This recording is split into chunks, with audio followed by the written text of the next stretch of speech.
En ung mand havde været i byen, seriøst i byen. Han havde drukket, han havde danset, det havde været rigtig sjovt. Men nu var klokken så blevet mange, og han skulle hjem. Han skulle genvej gennem parken, men her mødte han desværre nogle værre røvere. De slog ham. Han tog alle hans penge og hans release-slides.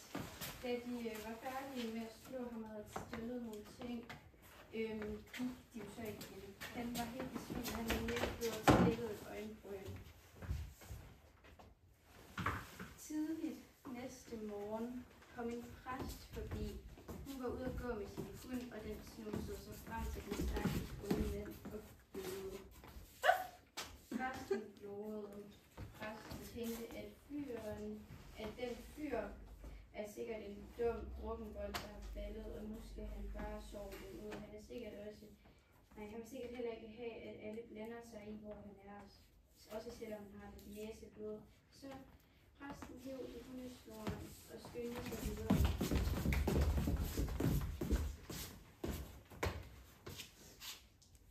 Senere på dagen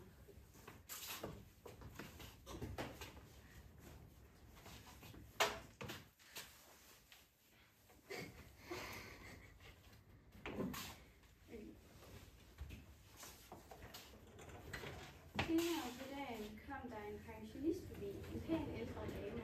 Hun havde været hos bageren for en lille måned. Hun var nærmest ved at vælte over den forskellige mand i hendes rollator. Hold da op! Hold da op! Sagde den ældre dame til sig selv. Han har vist fået sig nogle øller og slåsset den unge lømmel. Nu ligger han bare her i parken og fylder nydeligt. Og hun rystede på hovedet og syntes, at unge skulle skamme sig. Og så gik hun hjem for at sætte vand over. Der var også en flaskesamler i parken den morgen. Flaskesamlere samler flasker for at få penge, og når de afleverer dem i Superbrugsen eller sådan et sted. De går bare rundt og roder i skraldespandene, fisker flasker og farvebilleder. De lugter også rigtig meget, efter sådan en lang dag, hvor de har rodet i affaldet. Denne her flaskesamler gik for eksempel i en gammel frakke, og det var nok længe siden, han havde set et brusebad. Han haltede også, fordi han var faldet ned ad en trappe på Nørrebro Station i sidste uge, og det blev stadigvæk ondt. Og den forslåede unge mand lå faktisk ved siden af en skraldespand i parken, så flaskesamleren kom lige forbi ham. Wow, sagde flaskesamleren. Du ser da vist lidt mørbanket ud, min ven. Du ser da vist lidt mørbanket ud, min ven. Den unge mand var stadig bevidstløs og svarede ikke af gode grunde. Så flaskesamleren knælede ned og fandt noget vand fra sine flasker og vaskede blodet af den unge mands ansigt for at se, hvor galt det var fat.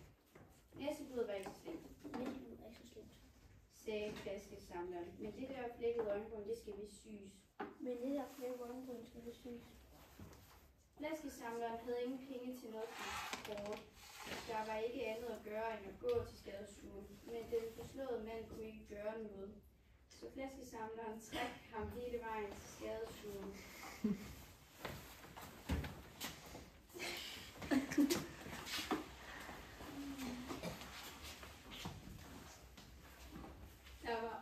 Der var andre, der også var kommet galt af sted. De sad i venteværelset og ventede. Så flaskesamleren trak et nummer og ventede med den unge mand. Han trak ham op på en stol og lå ham sidde der. Han brugte sig ikke om, at han kom fra sig.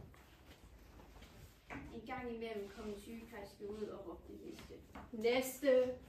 Og så var det næste, når de kom ind til lægen, så lægen kunne se på dem. Til sidst råbte sygeplejersken næste. Og så var det flaskesamleren og den unge mands tur.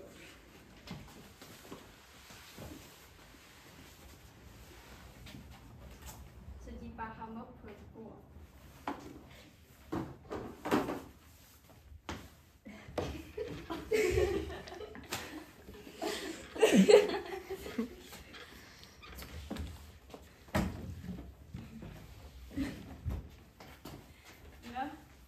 Nå.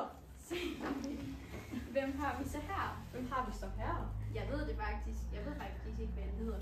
Jeg ved faktisk ikke, hvad det var. Sagde flaskesamleren. Han lå i parken, og nogen har vist banket ham. Han lå i parken, og nogen har vist banket ham. Lægen kunne se, at Amibrit skulle syes, og det gjorde hun. Hun kunne også se, at nogen havde slået og sparket den unge mand i hovedet. Så sagde lægen, vi beholder ham lige for at se, hvordan han har det. Vi beholder ham lige til at se, hvordan han har det. Måske har han en hjernerystelse. Måske har han en hjernerystelse. Godt sagde Flask. Så tror jeg, at jeg er den, der siger tak for nu, og så er jeg den, der slutter. Så tror jeg, at der siger tak for nu, og slutter. Du halter, Du halter. sagde lægen, da flaskesamleren gik hen mod døren. Jeg faldt ned ad en trappe. Jeg tager nu en trappe.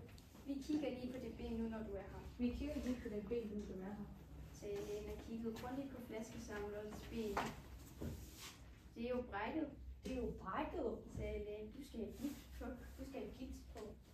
Det var moderligt pænt af dig at se på.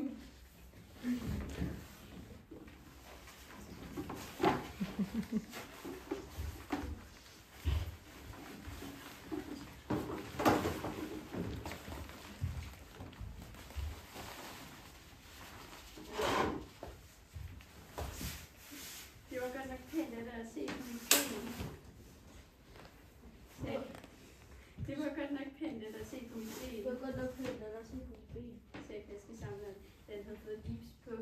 Man skal hjælpe hinanden, sagde lægen. Man skal hjælpe hinanden. Ja. Tak, sagde flaskesamleren. Så. Næste.